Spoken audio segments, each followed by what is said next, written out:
We all love to think our opinions can't be swayed, that we're such free thinkers that nothing could ever change our minds.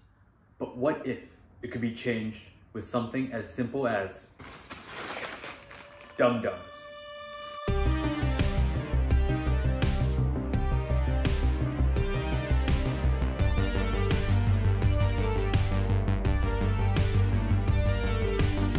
The cognitive dissonance experiment was performed by Leon Festinger in 1957.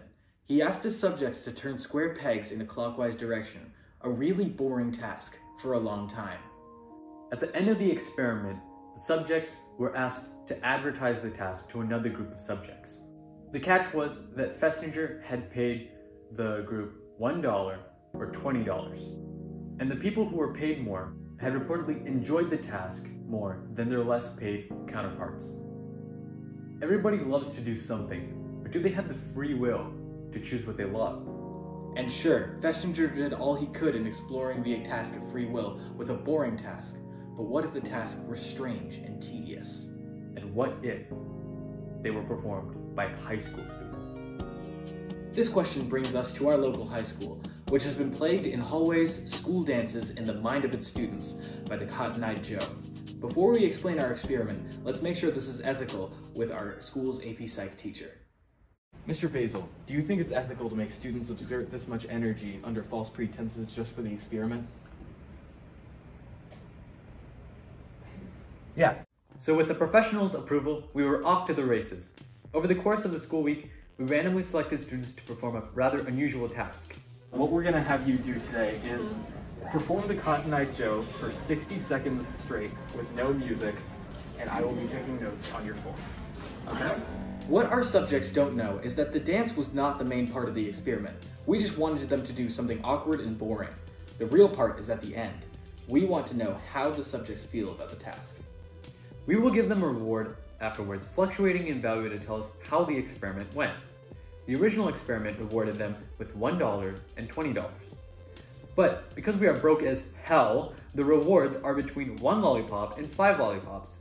Let's see how they do. This was likely one of the most fun parts of the experiment, and surprisingly, no one said no to doing the Cotton-Eyed Joe in the hallway. It was perhaps one of the most awkward experiences of their life. Some people were fairly familiar with the Cotton-Eyed Joe. Others, not so much.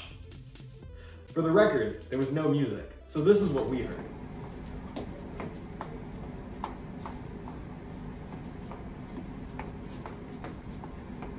So now we've gotten 9 teenagers to perform one of the strangest and most embarrassing tasks possible, but the experiment isn't quite over yet.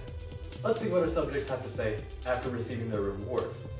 Were the tasks interesting and enjoyable? Would you rate how you feel about them on a scale of -5 to +5, where -5 means they were extremely dull and boring, +5 means they were extremely interesting and enjoyable, and 0 means they were neutral? A -4. 0. 2. 3. I got 2. -2. 2. 4. 0. Did the experiment give you an opportunity to learn about your own ability to perform these tasks? Would you rate how you feel about this on a scale from 0 to 10, where 0 means you learn nothing and 10 means you learned a great deal? 2. 6. 1. 3. 0. 0. A 6. 7. 3. Do you think the results of the experiment may have scientific value? Would you rate your opinion on this matter on a scale from 0 to 10, where 0 means the results have no scientific value or importance, and 10 means they have a great deal of value and importance? 2, I guess. 5. 3. 2. 0. -1. I think they could. It's from a scale of 0 to 10. Oh, well then 1. A 5. 7. 4. Would you have any desire to participate in another similar experiment? Would you rate your desire to participate in a similar experiment again on a scale from -5 to +5, where -5 means you would definitely dislike to participate, and +5 means you would definitely like to participate, and 0 means you have no particular feeling? 0. 2. 0. 4. 5. 4. 5. 5. 0. Okay, thank you. Let's crunch the numbers real quick. On if they enjoyed the experiment, our subjects on average showed a clear increase in ratings. On if they learned, our 5 lollipops scored higher than our 1 lollipops, who scored lower than our control. For our scientific value, again, our 5 lollipops scored higher than our 1 lollipops, who again scored lower than our control. On if they would perform the task again, our 1 lollipops scored higher than our control and lower than our 5s. On all but the final question, our hypothesis was correct in some capacity. Finally, when we average all 4 questions among groups, we get a clear increase in ratings. It looks like the lollipops have guided us to the results likely on Festinger before us. We must conclude that there is in fact a direct correlation between reported opinion of a task and the reward preemptively given. So then what are opinions? We have thoughts and feelings about most things in life, but how are those thoughts and feelings influenced by extraneous factors like society's opinions?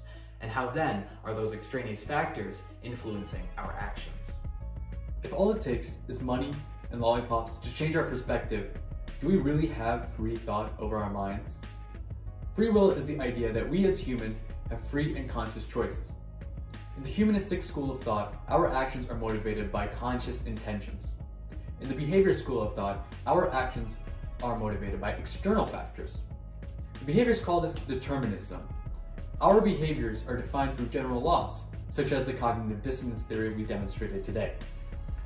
Decisions will continue to be made regardless of if you believe in determinism or not. So is it better to believe you're 100% responsible for the voice inside your head? Or should we use this experiment to learn our limits as human beings?